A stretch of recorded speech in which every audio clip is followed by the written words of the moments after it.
All right, guys, continuing on with the Impact series. Got my friend here, Bararaski. He is a Packers ambassador, big time YouTuber, focusing on the Packers. What's going on? Not much, man. Just live, breathe, and eat in Packers. So what's going on with you? Man, just grinding here with this Impact series, getting that inside information. Because again, I explain this to everybody listening.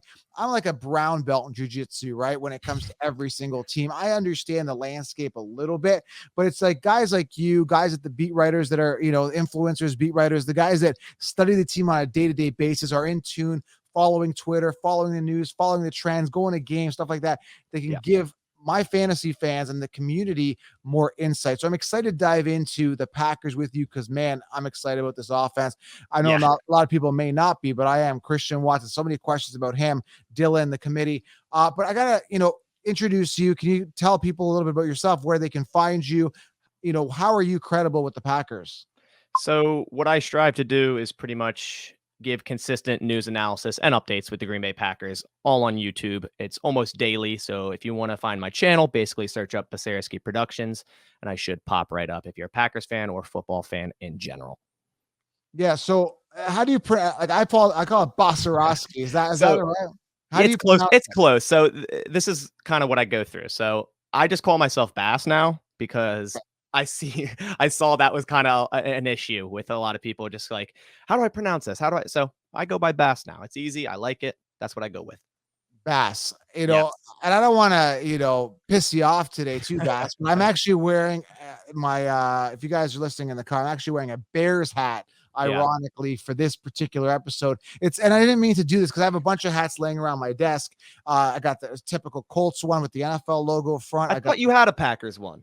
I do. I don't know where that is. I think it's upstairs. I think I should have wore the Packers for this, and then I came down here. I was ready to record in the studio here, and then on the floor, the only one there was the Bears one. So it remains there. It should be on the floor as it belong on the floor. Like they, probably where they're going to end up in the division is probably on the floor.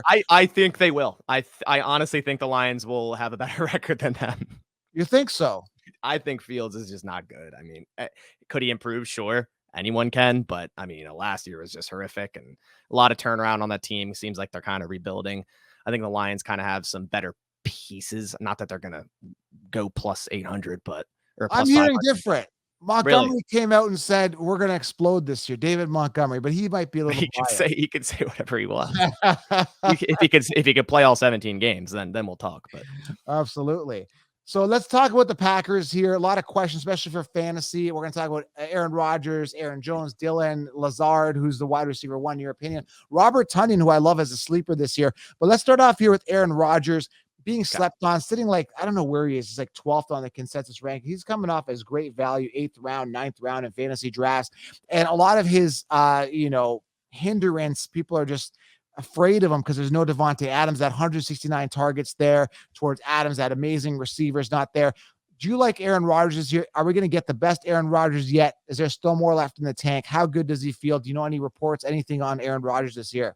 Well, it's hard to say if we're going to get the best Aaron Rodgers yet because, I mean, he just had back-to-back MVP seasons. So if he were to do that a third time, it would be just ridiculous. But I think we are going to get a good Aaron Rodgers. Aaron Rodgers has always played well under Matt LaFleur and even Mike McCarthy without top receivers. I think he's 8-0 or 9-0 under Matt LaFleur without Devontae, or the last stretch of years without Devontae Adams. It seems like every time Adams was out, Aaron Rodgers spread the ball out a little bit more. Like he was hitting 9 to 10 guys per game. Like everyone was getting a touch on the ball. So I don't think it's that big of a deal. I think they have plenty of depth at receiver, tight end, running back. I mean, Aaron Jones is practically a wide receiver himself. I mean, he was second, I believe, in targets last year. A.J. Dillon, the emergence of him in the receiving game, we can even talk about. And then, of course, Robert Tonyan, as you talked about a little bit, which we'll get into more with Robert Tonyan. But overall, I mean, I think Aaron Rodgers is going to do what Aaron Rodgers is going to do. And Matt LaFleur is a great offensive coach. He's great at scheming up offensive packages and everything. And I don't think it'll be that much of a problem that people are making it out to be. Yeah, I mean, what you see is what you get with quarterbacks. I don't see too much of a variance in regards to performance. I think he still has a great year. But let's just move right into what I really want to talk about is the wide receiver one. Lazard, years to wow us were not wowed, obviously, because Adams was there. And then I also want to talk about this connection. You always hear about Rodgers wanting to connect with receivers that he's got rapport with. Yeah. Obviously, Christian Watson's a rookie, drafted in the second round, third pick by the Packers. How did that come to be? Because they passed out, or I think they missed on a lot of wide receivers earlier. They just chose to go Watson. They want Watson. Now that they got Watson, can he replace Devontae Adams? Can he be that guy? Because I'm not sold on Lazard being the guy. Are you sold as Lazard? Let's just talk about the scenario, because I'm really excited about the value for Watson, because I'm getting potentially a wide receiver one super late. He's like ranked 60th on the consensus rankings. They're not even considering him the mainstream sheep. So I'm all over it because I'm getting the next Devontae Adams. That's my mentality for value. What do you think? I like a lot of these guys. I mean, I think this year, more than we've ever seen in the Green Bay offense, it's going to be almost, I feel, in my opinion, it's going to be kind of like a committee. Now it's going to be, hey, whoever steps out, whoever starts, to become hot, they're going to keep in there, obviously. But I think Christian Watson is going to get plenty of targets and snaps. And the reasoning behind this is every single time the Packers have drafted a wide receiver early, like a second round receiver, Randall Cobb, Jordy Nelson, Devontae Adams, there's always been one or two guys above them, whether that be Greg Jennings, Donald Driver, Jordy Nelson during Devontae. There's always been a guy above them. So I actually have some numbers here. So if we take the three most recent second round wide receivers in Devontae Adams, Randall Cobb, and Jordy Nelson and average out their targets, yards for their rookie season, it's 50 targets, 32 receptions, 400 yards, and 2 touchdowns. And like I said, with all those guys, there's one or two guys above them that are a clear 1,000-yard wide receiver. The Packers do not have that this year. Other than Sammy Watkins, who I think has 1,000-yard year in 2015. Sucks. And Randall Cobb's last 1,000-yard year is in 2014. They don't have a 1,000-yard wide receiver. So I truly think this will be the most targets, receptions a Packers rookie wide receiver gets in a very long time. Wow. So major breakout potential here. Huge opportunity for Watson, right? Obviously, he has to put it all together. He has to not drop balls. He has to learn the route tree, learn the offense, get on the same rapport as Aaron Rodgers, as you mentioned. But he will have that opportunity, is what I'm basically saying here. So will Allen Lazard. So will Sammy Watkins. All these guys will have these opportunities. But as you stated before, Christian Watson is the most athletic one out of all of them. So if he puts it all together, gets on the same page, he will get the opportunities. How good is he from a physical standpoint, from a talent standpoint? Can you break him down, kind of college, how that translates to the NFL? How good of a player is he? Any comparisons you draw after studying him, studying his tape? How good is he? Well, I did a film study on him on my YouTube channel, actually, breaking down some of his college film. And the one thing I will say is he makes those dudes in that division look extremely slow. And of course, you're at a lower competition, and North Dakota State or whatever is just way up there compared to all other teams. They have extreme talent, but you cannot deny his speed and height. 6'5", I think he ran a 4.3. Was it 4.3, 4.40, something along those lines. Just ridiculous speed for his height. He did have a little bit of a drop issue, but he hasn't had the best quarterback play either. But they've used him in many different ways, jet motions, obviously deep routes, deep posts, and whatnot. His route running is a little bit sloppy. He definitely needs to tighten that up a bit, but you cannot deny the athletic side of him. So he's going to be a little bit raw, but you got Aaron Rodgers throwing the ball. This isn't like he's going in with Zach Wilson or someone like that. DK Metcalf was raw coming out. Everyone was complaining about his 3-cone, and he only runs straight. And now look at him. So, once you throw on the pads and you see what they can do in football speed, that's what matters. Yeah, and what I look at I look at everything when I'm looking from a fantasy perspective. I look at the volume of attempts. Like there's so much attempts freed up now. Not only that, you look at who's ahead of him. And again, I'm not seeing like a Jamar Chase ahead of him. I'm seeing Alan Lizard ahead of him. Lazard. Alien Lizard. Yeah, like I'm not I'm not concerned. Like the barrier to get to be the number one there doesn't seem like a problem. The only problem that I'm concerned about is, will Aaron Rodgers believe in him? I mean, he's kind of forced to. He's got no choice, right? Like he's gonna go to him, right? He has to. Well, the one thing I will say is Allen Lazard will get his snaps no matter what, because he's one of the best blocking receivers in the NFL, and the Packers love that. As Sammy Watkins is a pretty good blocker as well, so he will get the snaps because that's what the Packers like. They like the receivers, their tight ends, all these guys to be good blockers. So if Christian Watson can get that down as well, obviously, then he'll get more snaps as well. But I think Alan Lazard is primed for a pretty decent year. But like I said, I think it's going to be a lot of like rotation stuff. There's not going to be a true 1,200-yard wide receiver. I think it's going to be a plethora of guys just getting Watson snaps, could getting be targets. though, right? Theoretically, yes. I don't necessarily know about him breaking 1,200 yards this year. I think that's a little high. But I think, like I said before, he will get the most targets, snaps, and receptions as we've seen from a rookie on the Packers in the past. Well, I mean, if there's any position, like I said, for him to thrive, it'd be this one. I can't stop Yes. promoting it. Like we saw guys like Justin Jefferson, Jamar Chase do really well. I'm not saying Yes. he's on their level yet. We don't know. A lot of other rookies come in and just really kind of take off as a rookie. Even Amon-Ra St. Brown, who Oh wasn't in my the gosh. best Yeah. situation, had a decent year. Exactly. Guys like that. So again, I'm looking at it. I'm just like, it's exciting. Now there is also talk. I mean, some people, when I talk about Watson, they kind of bring this name up, Romeo Doubs. I think he was a 4th round pick. Yes. How good is he? Is there a chance he could emerge, or is he's kind of buried too low on the depth chart that he may not be a factor? Could he just pop out of nowhere and take over and be even ahead of Lazard and Watson? Who knows? Like, how good is he? A lot of people like Romeo Doubs, and rightfully so. I did a film study on him. I actually did a film study on all the Packers rookie wide receivers, including Samori Toure. Doubs is a better route runner than Christian Watson, but obviously doesn't have the physical tools. Now, I think it, like you said earlier, it all comes down to getting on the same page as Aaron Rodgers, because if you don't have that rapport with Aaron Rodgers, he's pretty much gonna go, I'm not looking your way. Yeah. So I think it's generally gonna come down to that. I think Doubs will get snaps and he will get targets as well. But obviously you can't pass up the idea of Christian Watson and that deep threat ability. They really don't have another guy that could be that deep threat guy. Doubs was a pretty good deep threat at Nevada, but Watson with that speed and height, it's just unmatched. So I think he'll get snaps in that regard. I think Doubs could also do really good as well. I liked what I saw from him at Nevada in my film. Just a really all-around good player. Probably will be returning some punts as well. I think both of these rookie receivers are going to get their play time. I can't believe how the mainstream consensus are sleeping on them. Christian Watson is currently sitting. Where is this guy sitting? He's so far down the rankings. It's crazy. I think Because they're used to the usual Packers rookie wide receiver sitting for 2 years. That's not there's no 1,000-yard receiver ahead of them. There's no Greg Jennings with 1,200 yards. There's no Jordy Nelson with 1,500 yards this season prior. There's no Devontae Adams with 1,400 yards prior. There's no one.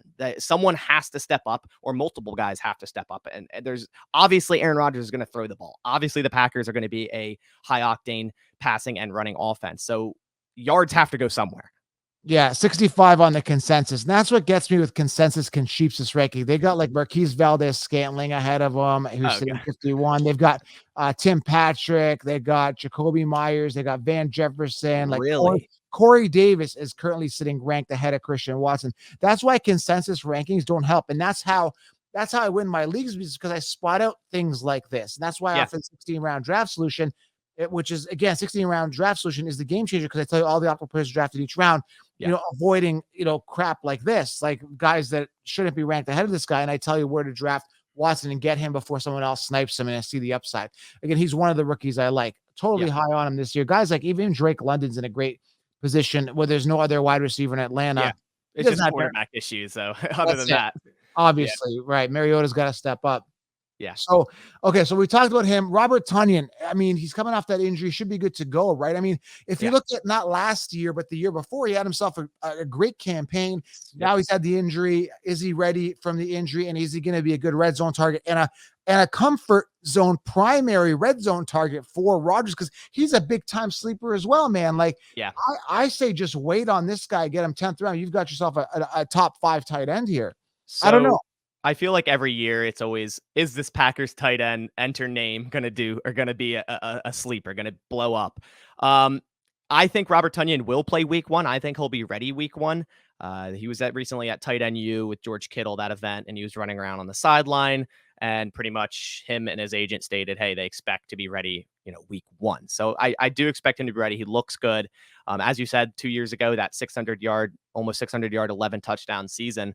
A lot of red zone touchdowns went to Devontae Adams in the past few years. Like, Devontae Adams is a touchdown machine, as was Aaron Jones, even in the receiving game. So I think you're right in that regard, that he will be kind of be that security blanket in the red zone. The Packers also have a guy named Tyler Davis who, if Robert Tonyan wasn't ready to go, I think he will get most of the snaps in the receiving regard.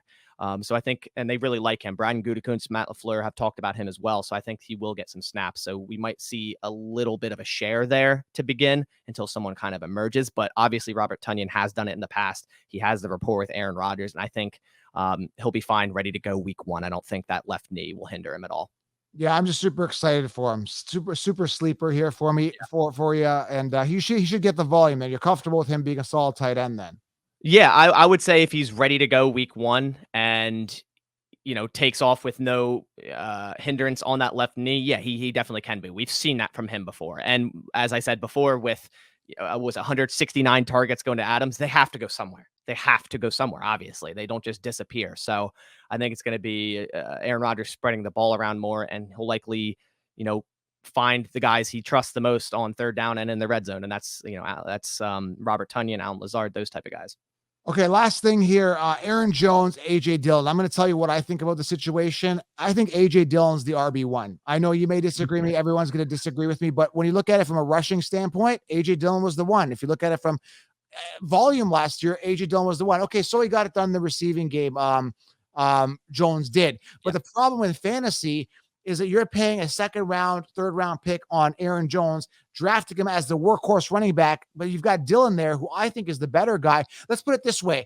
I think that if Dillon had all the attempts, he'd be like not a Jonathan Taylor, but close to a solid, like Derrick Henry. He'd be Derrick Henry, Jonathan Taylor, but he's hindered by Aaron Jones. Aaron Jones is the pest.